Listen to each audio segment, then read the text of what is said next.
Hello students, today we are having a new topic in chemistry, that is a king of acid or oil of vitriol, sulfuric acid.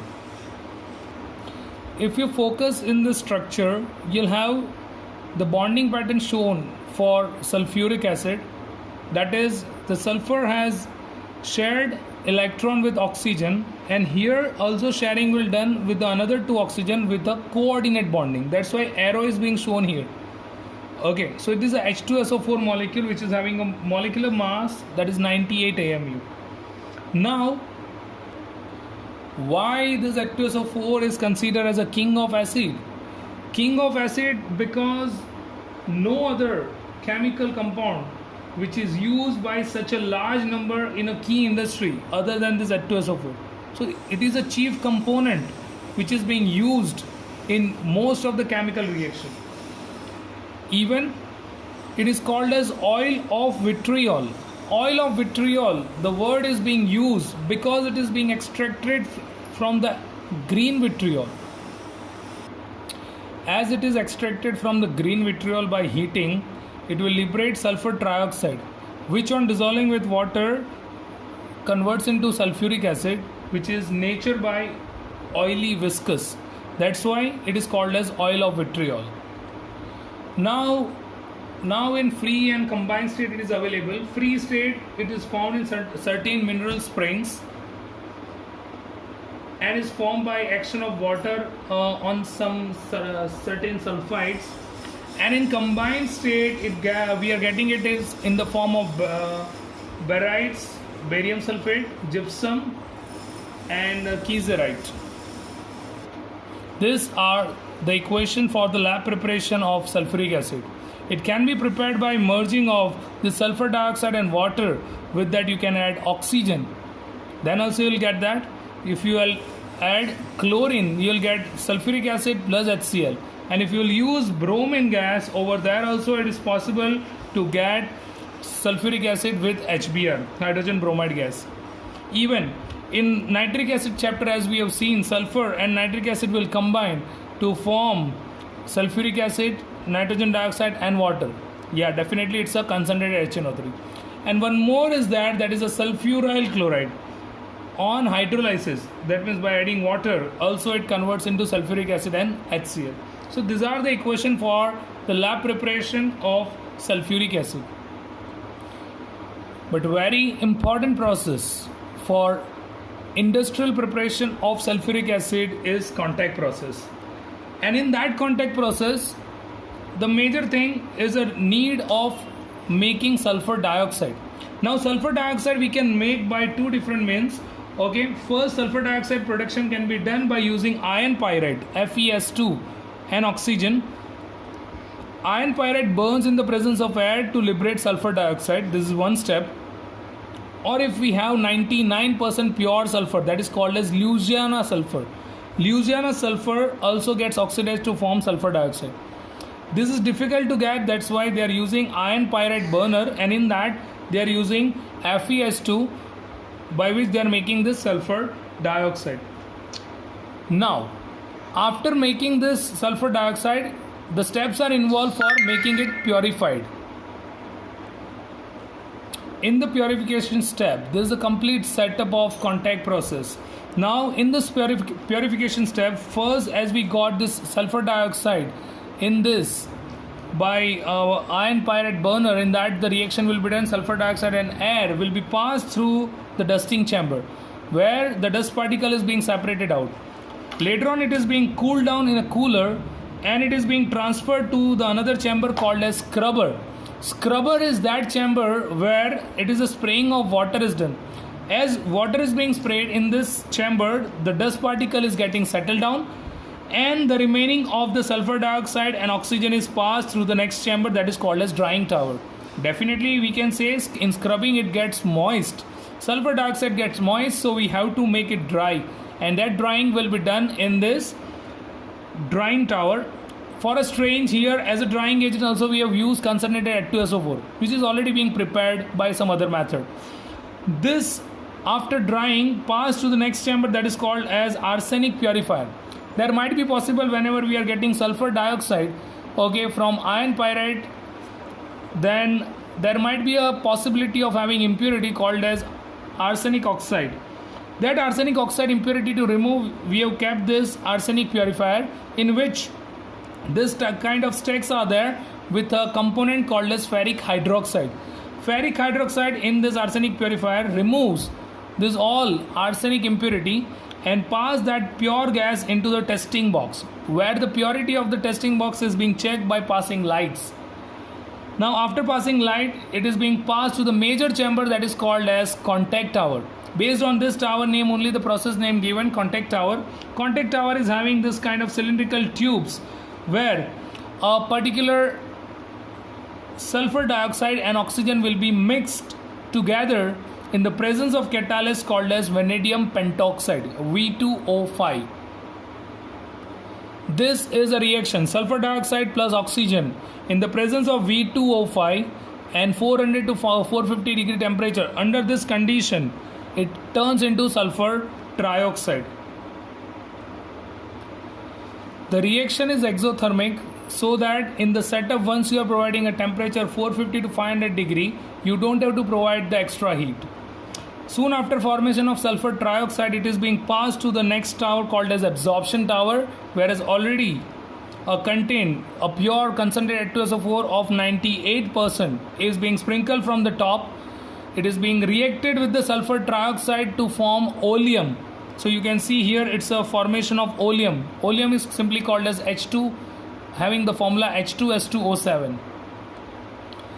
You can focus on this reaction, sulfur trioxide and H2SO4 react to form H2S2O7. This is 98% pure H2SO4. Now we got oleum. Oleum is actually having a name pyrosulfuric acid. So as you are going to dissolve that pyrosulfuric acid in water, as per your known desired dilution, you will get H2SO4. So if you will add less amount of water, you will get more concentrated H2SO4. If you will add more amount of water, you will get less concentrated H2SO4. So if you want more concentrated, add less water. If you want less concentrated, then add more water. This is how you are getting sulfuric acid in the industrial scale. Some more important thing is when this mixture is passed through this dusting chamber, okay, before that here they are using some electric precipitator also.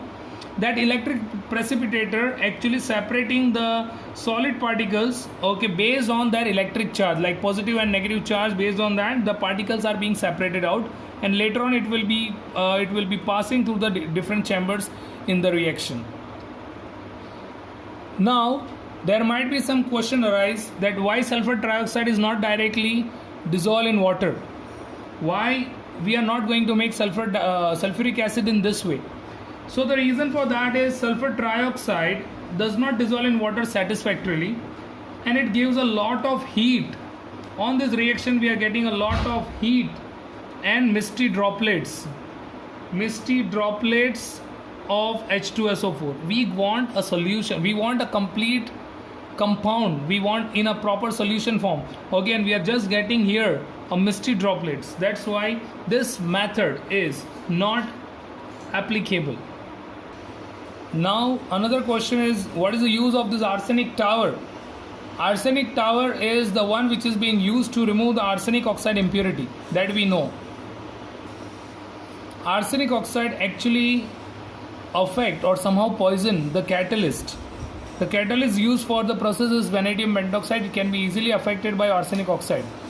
Okay, it can be a possibility of decreasing the efficiency of catalyst. Vanadium pentoxide is possible if arsenic oxide is available.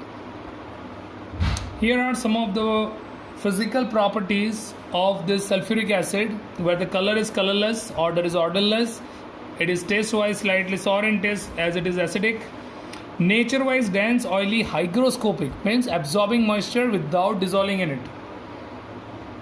So it is a very good hygroscopic agent, but it should be kept always in a stopper, because if we keep the H2SO4 bottle open, then H2SO4 can be easily absorbing the moisture from the atmosphere, okay, and the dilution will be affected. Density we don't have to remember. This is the boiling point. Yeah, 338 degree boiling point you have to remember, because based on this only its nature is non-volatile. We have solubility in any proportion of water, it can be soluble. Okay, focusing on the another thing is conductivity. Pure acid almost non-conductor. Why? Because in pure acid number of molecules are more, whereas dilute acid contain water also. So in water that sulfuric acid gets ionized and forms ion, so that dilute acid contains more number of ions, so it is a very good electrolyte, or it is actually conducting the electricity properly. So as we have seen, this 100% pure H2SO4 is not forming ions, so it is not considered as an acid. But when you are dissolving this acid in water, it actually produces hydronium ion, okay, and HSO4 minus ion. So H plus and HSO4 minus ions are separated. Out of that, H plus and H2O forms hydronium ion. Same way HSO4 minus divide into H plus and SO4 minus, which forms again hydronium ion. So total we have 2 hydronium ion form with sulfur, with a sulfate ion here. So based on this, it is called as dibasic acid. Dilution of H2SO4 is not done by adding directly water into it, because as you are going to add water into that, heat is evolved which changes the poured water to steam, and the steam so form causes spurting of acid. So as you are going to react this two component, heat is generated, it may responsible for spurting of acid. Acid is somewhat, you can say, jumping out of this flask, and there might be a possibility of an accident or injury over there. So for dilution, to do, a given amount of water is taken already in a beaker or in a flask, and slowly the known quantity of H2SO4 is being added into that. In this case, the heat production is very less, and the sulfuric acid can be easily diluted in water. As you are adding this H2SO4, it will be heavier, so it gets settled down. As you are going to stir it, so the heat can be easily radiated, and there is a less chances or almost no chances of having any kind of spurting. These are the reactions of dilute sulfuric acid with metal, with base, with metal carbonate, with metal sulfide, and even with metal sulfite. Now in all the cases, it shows the acidic nature of this sulfuric acid.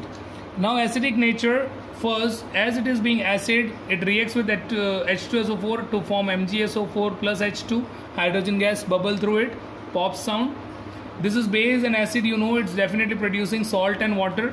So it is CuSO4 plus H2O. Here it is Na2SO4 plus H2O. This case is a carbonate. So Na2CO3 and H2SO4 liberates already a gas, that is carbon dioxide, and with that water is being released out, and remaining component is Na2SO4. Same way, if we are going with bicarbonate, we will get K2SO4, and the product remains same, H2O and CO2. Moving further is regarding Na2S and sulfuric acid. It will form Na2SO4. Sodium sulfide is there. As sodium sulfide will react, it will form hydrogen sulfide, which is having a rotten egg smell. Okay, in both the cases, we will get this hydrogen sulfide gas with a rotten egg smell. Even this metallic sulfite, that is also on reacting with sulfuric acid, liberates at the end water and sulfur dioxide, and it will convert the sodium, and sulfate will form sodium sulfate here. So these are the products. Sulfur dioxide observation, it's a burning sulfur smell, or you can go with it turns orange potassium dichromate green. That I'll show you again how it is being converting it. These are the reactions shows the non-volatile nature of H2SO4. As such, we know that the sulfuric acid is having boiling point 338 degrees Celsius, and so that it cannot easily catch the fire, and that's why that non-volatile nature is very much applicable for formation of different acids. Like NaCl and H2SO4 will combine to form NaHSO4 plus HCl. This is a hydrogen chloride gas collected here, which will later on converting into hydrochloric acid. Sodium nitrate and H2SO4 will form NaHSO4 plus HNO3, nitric acid preparation. Same way, this is sodium acetate, or that sodium acetate also reacting with sulfuric acid to form CH3COOH, acetic acid, you know, plus NaHSO4.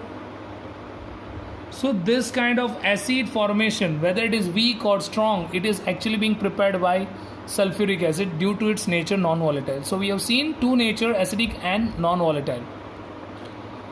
Third property of sulfuric acid is an oxidizing agent. The nature-wise oxidizing agent, it is being proved while on thermal decomposition, sulfuric acid releases water, sulfur dioxide and oxygen.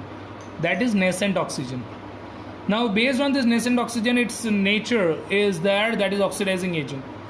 We'll have a reaction with this non-metal where carbon and sulfuric acid will combine, and compulsory only and only concentrated H2SO4 is oxidizing by nature, oxidizing agent by nature. Carbon and sulfuric acid will combine to form carbon dioxide, and last two product remain same, H2O plus SO2. Same way sulfur with sulfuric acid actually give only two product, sulfur dioxide and water. This is same. And phosphorus with sulfuric acid concentrated, it forms H3PO4 plus the same two product, H2O and SO2. So these are the reaction with a non-metal where it shows an oxidizing nature.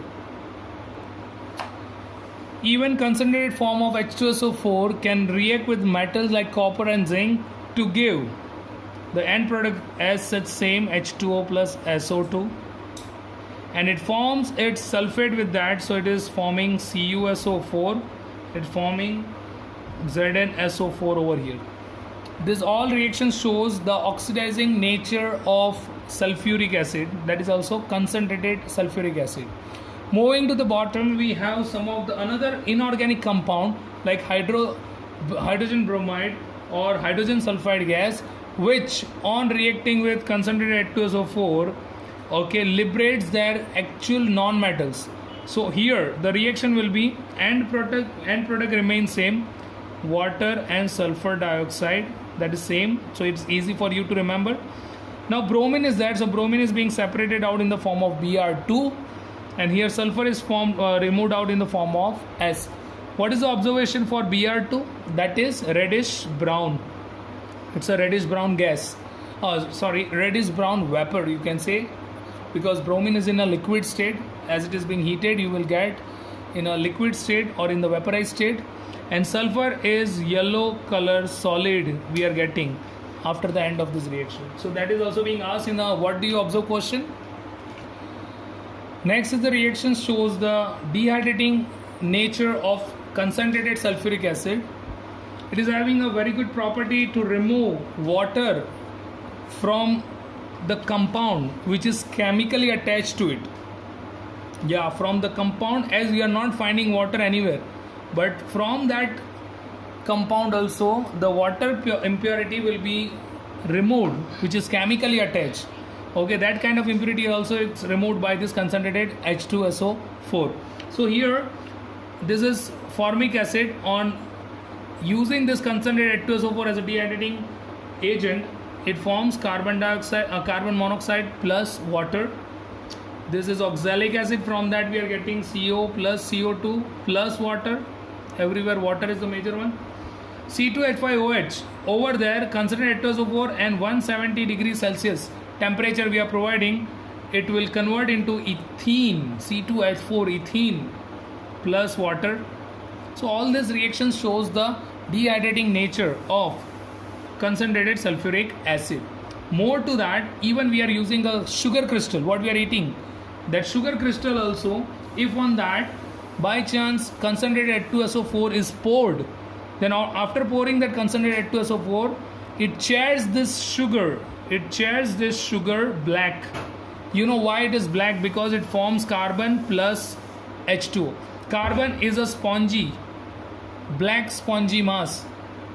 We are actually observing for this is black spongy mass of carbon is observed, and with that water vapor is arised. So this is the best one, okay, for dehydrating nature to show that sugar crystal chairs black on applying concentrated H2SO4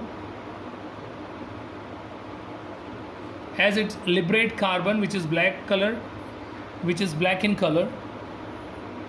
Even the same thing you can do with the glucose. The reaction remains same, C6H12O6. The same concentrated H2SO4 is used. It forms C plus H2O. Yeah, same carbon. Even the hydrated crystal removes its water of crystallization if dehydrating agent like concentrated H2SO4 is used. You can check this reaction. It came already in 9th standard. Okay, this is a blue color crystal which turns into white color powder, because the major crystalline nature is because of water of crystallization, which is being removed over here. Even some of the insoluble salts are being prepared by this H2SO4, like lead nitrate reacts with H2SO4 to form a precipitate, that is PbSO4, white color precipitate, and HNO3. Same way, BaCl2 barium chloride with H2SO4 forms insoluble precipitate barium sulfate, both are white in color, plus HCl. So this is how insoluble salts are also being made by this H2SO4. Here are some of the uses given for sulfuric acid, where it is being used for preparation of all these different compounds. Other than that, it is being used in the extraction of different metals, in the process of metallurgy, extraction of metals. Okay, this H2SO4 will be used. Other than that, it is even being used for electrolysis reaction, even for pickling of the metal, that is for removing the impurities. This sulfuric acid is being used, and that impurities are like oxide impurity or carbonate impurity. Even the lead accumulator in the battery, it is also used as a good electrolyte. In oil refining, like for separating this petrol, kerosene, lubricants, okay, this crude oil purification will be done with the help of sulfuric acid, as it removes the harmful impurity from it. Some of the fertilizers, some of the dyes, drugs, explosive, specifically you focus on TNT and TNG, trinitroglycerin and trinitrotoluene. This kind of explosives are made. These are the acid we have already seen, and some other compound. So it is being used in preparation of all these different kind of things. The first important test for H2SO4 is the test for H2SO4, in that the first one, where copper, we have seen that oxidizing nature is shown by this H2SO4 with the product CuSO4, water and sulfur dioxide. Here sulfur dioxide, I already told you the observation, that is burning sulfur smell, but to have a very characteristic specific indication, sulfur dioxide turns the potassium dichromate orange to green. So this is the reaction to show how potassium dichromate, which is orange by color, turns to green chromium sulfate. It is only done in the presence of sulfur dioxide. Another test in which the sodium chloride react with H2SO4 concentrated to form NHSO4 and HCl at temperature below 200 degree. That is a preparation of HCl gas actually. Now this HCl gas can be identified by adding the rod of NH4OH, which forms dense white fumes of NH4Cl. So this dense white fumes you will get only in that case when HCl is formed, and HCl is only formed when you have used this sulfuric acid. Third and the important test is using barium chloride and sulfuric acid. Barium chloride with sulfuric acid also forms white precipitate of barium sulfate, and HCl. So here the white precipitate indicates that sulfuric acid only will convert it, or maybe instead of sulfuric acid, might be it should be any kind of other metallic sulfate. If it is MgSO4, then you will get BSO4 plus MgCl2 over here. Only that change can be possible. Now last but not the least is a component barium sulfate and barium sulfide, both are white in color. Then how to separate them? Both are having a white color nature, white color solid, white color structure is there. Both are white in color. Then how to make them separate? So it is only being separated by a reaction of both of them with HCl or with any kind of mineral acid. Because with any mineral acid, okay, only and only barium sulfide will work. We have seen already in HCl chapter, barium sulfide with HCl forms BaCl2 plus water plus SO2. But here no reaction is there because barium sulfate is not dissolved in any mineral acid. So by this particular mean you can easily differentiate or distinguish this barium sulfide and barium sulfate, though they are of same color. This is all about a chapter sulfuric acid.